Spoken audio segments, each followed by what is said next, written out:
ዛሬ የምንወያየው ከትናንትና እንዳልኳችሁ የቀጠለ ነው።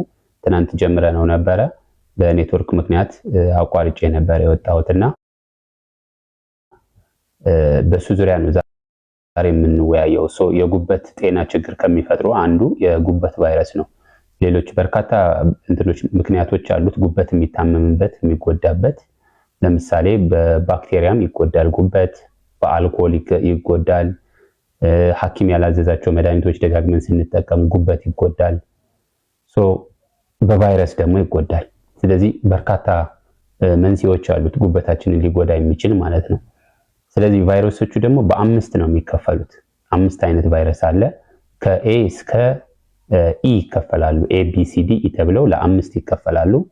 በተለይ የጉበት ቫይረስ ቢ እና ሲ በጣም ተላላፊ ናቸው።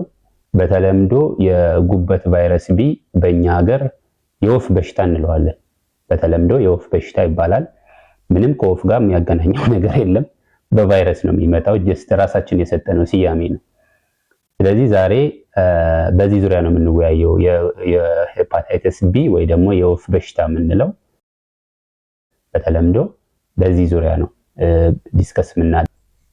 ለብዙ ሰው በዚህ ዙሪያ መረጃ ቢኖረው ሰው በጣም ጥሩ ነው። በተለይ ወደ ውጭ ትራቭል የሚያደርግ ሰው፣ ለስራ ከአገር ወጥቶ የሚሰራ ሰው ስለዚህ በሽታ በቂ የሆነ ግንዛቤ ሊኖረው ይገባል። ለምን አንድ ይሄ በሽታ ከተገኘብን ብዙ ነገራችን ነው የሚዛባው።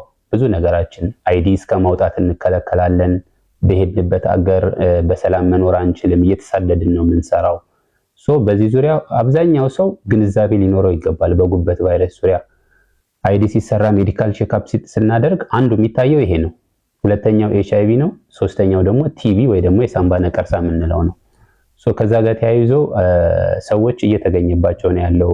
በአረብ ሀገር በዱባይ በተለይ ብዙ ሰው ጉበት ቫይረስ ይገኝበታል። ከኢትዮጵያ የሚሄደውም እዛ የሚኖረውም። ስለዚህ የግንዛቤ እጥረት አለ ማለት ነው። በብዛት እየተገኘ ከሆነ የግንዛቤ ክፍተት አለ።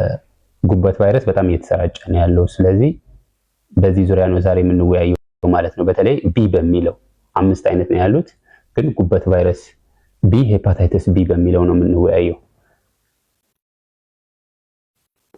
ጥያቄ ካለ መጨረሻ ላይ መልሳለሁ ጥያቄዎቻችሁን። መጨረሻ ላይ የጥያቄና መልስ ሰዓት ይኖረናል። ቅድም እንዳልኩት ጉበት በተለያዩ በ4 በ5 ነገሮች ሊጎዳ ይችላል። አንደኛው በቫይረስ ነው። ሁለተኛው በባክቴሪያ በኢንፌክሽን ሊጎዳ ይችላል። አልኮል ሊጎዳው ይችላል ጉበታችን። ዋና ዋና የሚባሉት እነዚህ ናቸው ጉበትን ሊጎዱ የሚችሉ ማለት ነው። ስለዚህ ከነዚህ ውስጥ አንዱን ነው የምናየው። በርካታ ምክንያት ነው ያለው። ጉበት ምንድነው? ለኛ ጉበት ብዙ ስራ ነው የሚሰራው። አንደኛው ስራው እንደ ደም ማጣራትም ይሰራል። ለሜታቦሊዝም ይጠቅማል። ጉበት ለዳይጀሽን ይጠቅማል። ሌላው ጉበት በአጠቃላይ ፋብሪካ ማለት ነው። ለኛ ብዙ ነገራችን የሚያመርት ነው ጉበታችን። ጉበት ሲነካ በዛው ልክ ብዙ የጤና ችግሮች ይከሰታሉ ማለት ነው። ስለዚህ ሄፓታይተስ ቢ በአማርኛ በተለምዶ የወፍ በሽታ እንለዋለን። የወፍ በሽታ ነው የምንለው። በተለይ ገጠሩ ክፍል ላይ የወፍ በሽታ በሚል ይታወቃል ማለት ነው። በቫይረስ ነው የሚመጣው። በሽታው በቫይረስ ነው የሚመጣው። የሚተላለፍበት መንገድ ልክ እንደ ኤችአይቪ ነው። ደሴም ነው ፓተርኑ። ከኤችአይቪ ጋር የሚተላለፍበት መንገድ አንድ አይነት ነው። በግብረ ስጋ ግንኙነት ይተላለፋል። ሌላው በደም ንክክ ይተላለፋል። ሌላው ከእናት ወደ ልጅ በወሊድ ወቅት ይተላለፋል ማለት ነው። ስለዚህ ከኤችአይቪ ጋር ደሴም ነው የሚተላለፍበት መንገድ ማለት ነው። በወፍ አይደለም የሚመጣው። ወፍም አታስተላልፍም። የወፍ በሽታ የምንለው ጀስት በተለምዶ ነው። ስለዚህ የጉበት ቫይረስ የሚተላለፈው ሄፓታይተስ ቢ በሚባል የቫይረስ አይነት ነው ማለት ነው። ልክ ኤችአይቪ እንደምንለው ይህም የራሱ ቫይረስ አለው ማለት ነው። የሚያመጣበት 5 አሉ። ሄፓታይተስ ኤ የሚባል አለ፣ ቢ፣ ሲ፣ ዲ፣ ኢ አሉ። 5 አይነት ናቸው። በጣም ተላላፊዎቹ ቢ እና ሲ ናቸው። ክትባት ያለው ደግሞ ሄፓታይተስ ቢ ብቻ ነው። ሌሎቹ ምንም ክትባትም የላቸውም እስካሁን ባለው እንትን። ምልክቱ እንዴት ይታወቃል? ብዙ ጊዜ ምልክት አይታይም። ብዙ ሰው የሚታለለውም ይሄ ነው። የጉበት ቫይረስ ይዞን እንደያዘን ራሱ ላልናቅ እንችላለን። ለብዙ ዓመታት ለሌላ ሰው ራሱ ልናስተላልፍ እንችላለን ባለማወቅ ማለት ነው።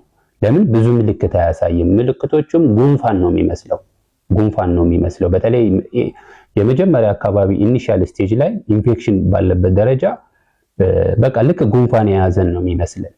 እንዳልኳችሁ በድንገት ነው የሚገኘው። የጉበት ቫይረስ ብዙ ሰው ሜዲካል ሲያሰራ ነው የሚገኝበት።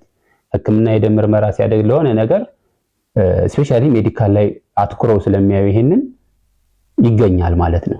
10 ዓመት 6 ዓመት ያለምንም ምልክት ሳናቅ ሊቆይ ይችላል ማለት ነው። ሌላው አሁን ላይ ባለው ዳታ መሰረት በዓለም ላይ ወደ 240 ሚሊዮን ሰዎች በጉበት ቫይረስ ይጠቃሉ። 240 ሚሊዮን በጣም ብዙ ነው። ከዚህ ውስጥ ደግሞ 1 ሚሊዮን ሰዎች በየዓመቱ ህይወታቸውን ያጣሉ በዚህ በሽታ ማለት ነው። አንዳንዱ እንዳልኳችሁ መጨረሻ ላይ ነው የሚያውቀው እንዳለበት። መተላለፊያው እንደ HIV ነው። ይህንን ነው በዋናነት እንድትገነዘቡ የፈለኩት። የሚተላለፍበት መንገድ ጉበት ቫይረስ ልክ እንደ HIV ነው። በደም ንክክ ይተላለፋል፣ በግብረ ስጋ ግንኙነት ይተላለፋል፣ ከእናት ወደ ልጅ ይተላለፋል። እናትየው ጉበት ቫይረስ ካለባት ደግሞ ወደ ልጁ የመተላለፍ እድል አለው ማለት ነው።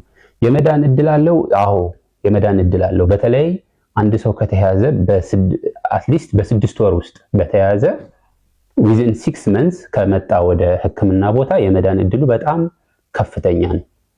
አንዳንዴ ደግሞ ይዞን እኛ ሳናቀውላ ሊጠፋ ይችላል። እንደዚህ አይነት ኬዞችም አሉ። የጉበት ቫይረስ ተገኝቶ ይዟቸው ነገር ግን ሆስፒታልም ሳይሄዱ ሳያውቁትም የሚድንበት ጊዜ አለው። ይሄ ምንድነው የሚያሳየው? ጠንካራ ኢሚዩኒቲ ያለው ሰው፣ ጠንካራ የበሽታ የመከላከል አቅም ያለው ሰው የመዳን እድሉ በጣም ሰፊ ነው ማለት ነው። ሁሌ ነግራቸዋለሁ፣ ኢሚዩኒቲያችን ነው ዋናው ነገር ቁልፉ። የበሽታ የመከላከል አቅማችን ደካማ ከሆነ ጉንፋንም ይጫወትብናል። ብዙ በሽታ የሚያዳክመን ደካማ የሆነ የኢሚዩኒቲ ሲኖረን ነው። ስለዚህ አንዳንድ ጊዜ አንዳንድ ሰዎች ጉበት ቫይረስ ይዛቸው ሳያውቁት የሚድኑበት ጊዜም አለ ማለት ነው። መድኃኒት አለው መድኃኒት እንዳልኳችሁ የራሱ መድኃኒት አለው። በውጭ ዓለም ላይ በተለይ አቬለብል ነው መድኃኒቶቹ እንዳልኳችሁ። በጣም እየቆየ ሲመጣ ምልክቱ ይመጣል። ለምሳሌ ትኩሳት፣ በተለይ የመገጣጠሚያ ህመም፣ ከፍተኛ ድካም ይኖረናል። ሌላው ደግሞ በስተቀኝ በኩል ጉበት ባለበት ቦታ ሆድ ህመም ይኖራል። ጉበት ባለበት ኤሪያ ሆድ ህመም ይኖረናል። ማቅለሽለሽ፣ ማስመለስ፣ የምግብ ፍላጎት ማጣት፣ የሽንት መጥቆር ይኖራል።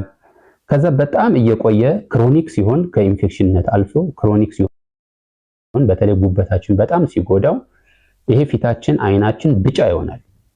ጆንዲስ ይባላል በሕክምና። ይሄ ቢጫ ይሆናል። ፊትና አይን ወደ ቢጫ ይቀይራል። ይሄ በጣም ሲቆይ ነው ቫይረሱ። ከብዙ ዓመታት በኋላ እንዳልኳችሁ ከ5 እስከ 10 ዓመት ባለው ነው በጣም ክሮኒክ ሆኖ የሚለው።